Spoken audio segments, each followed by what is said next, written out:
اعوذ باللہ من الشیطان الرجیم بسم اللہ الرحمن الرحیم۔ لائیو نہج البلاغہ چینل کے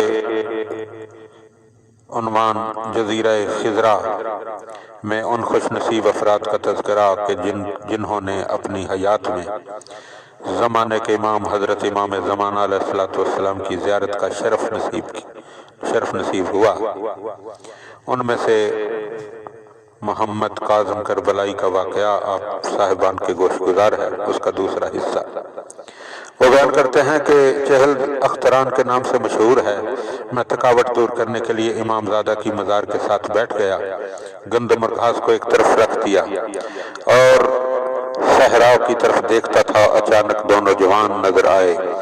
ان میں سے ایک بہت اچھے قد و قامت کا مالک تھا، نہایت چست و احتشام کے ساتھ میری طرف آ رہے تھے۔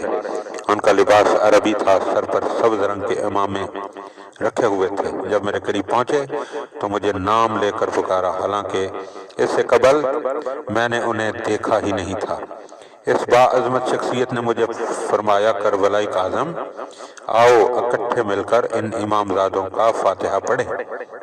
میں نے کہا، آقا، میں نے ابھی آپ سے پہلے زیارت کی ہے اور اب گھاس گھر لے جانے کی تیاری میں ہوں۔ فرمایا، بہت اچھا، اس گھاس کو دیوار کے ساتھ رکھ دو اور ہمارے ساتھ آؤ، فاتحہ پڑھو۔ میں نے ان کی اطاعت کی، ان کے پیچھے چل پڑا۔ پہلے امام زادہ کی زیارت کی اور فاتحہ پڑھ کر دوسرے امام زادہ کی مزار پر گئے۔ میں بھی ان کے پیچھے پیچھے تھا، ان کے ساتھ اس مزار پر گیا۔ اس مقام پر میں نے دیکھا کہ وہ کچھ ایسے الفاظ ادا کر رہے تھے جو میری سمجھ سے باہر تھے، اس لیے میں مزار کے کنارے خاموش کھڑا تھا۔ اچانک میں نے چھت کے کنارے پر نظر کی تو کچھ عبارت لکھی ہوئی دکھائی دی۔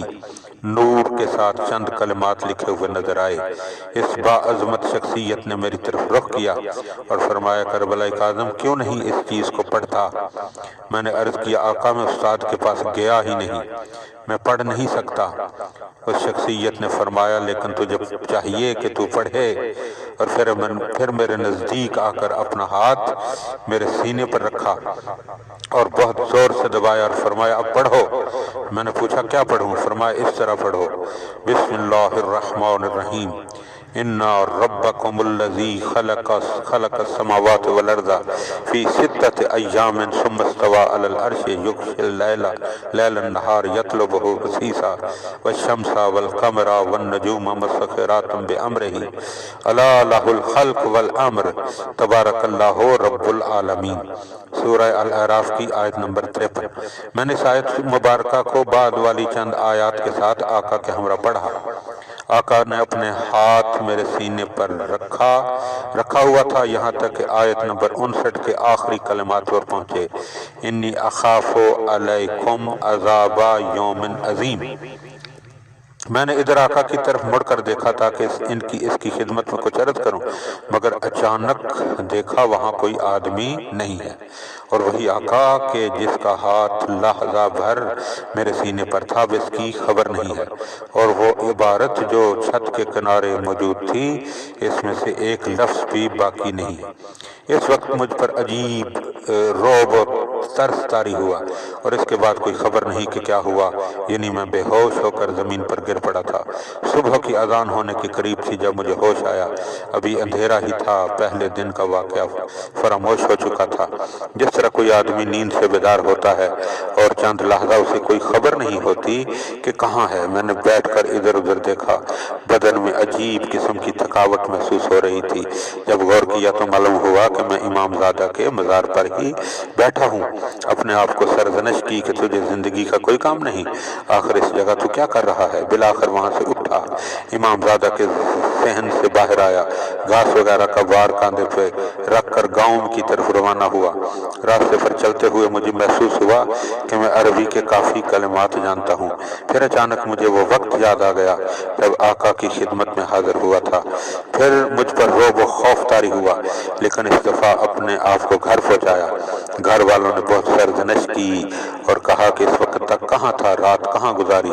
میں نے کوئی جواب نہ دیا اور گھاس کو گوشت بندوں کے سامنے ڈال دیا، اور صبح سویرے ہی وہ گندم حاجت مند کے گھر پہنچائی، اور بغیر توقف کے وہاں دیہات میں جو پیش نماز تھا ان کی خدمت میں حاضر ہوا۔ آقا شیخ صابر عراقی اس وقت پیش نماز تھے۔ پوری داستان اول سے لے کر آخر تک ان کی خدمت میں بیان کی۔ آقا شیخ صابر نے مجھے کہا کہ جو کچھ تجھے یاد ہے اسے پڑھو۔ میں نے تلاوت کی، مجھے فرمایا کہ یہ قرآن کریم کی آیات شریفہ ہیں۔ اس نے کئی گھنٹے مجھ سے سوالات کیے اور جو کچھ وہ پوچھتا تھا میں اسے جواب دیتا تھا۔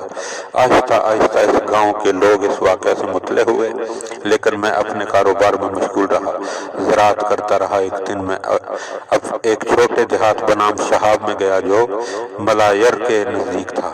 میں اپنے کام میں مصروف تھا۔ اس گاؤں شہاب کے لوگ رہتے میرا واقعہ آقا سید اسماعیل علوی بروجردی سے بیان کرتے رہتے تھے۔ وہ دیہات شہاب میں تشریف لائے اور مجھے ملے اور بہت اصرار کے ساتھ مجھے اپنے ساتھ ملایر لے گئے۔ وہاں ایک جلسہ منعقد کیا اور ملایر کے لوگوں کو میرا قصہ سنایا۔ ملایر کی شخصیات نے میرا کافی امتحان لیا، بہت آزمائش کی اور تمام تعجب کرنے لگے۔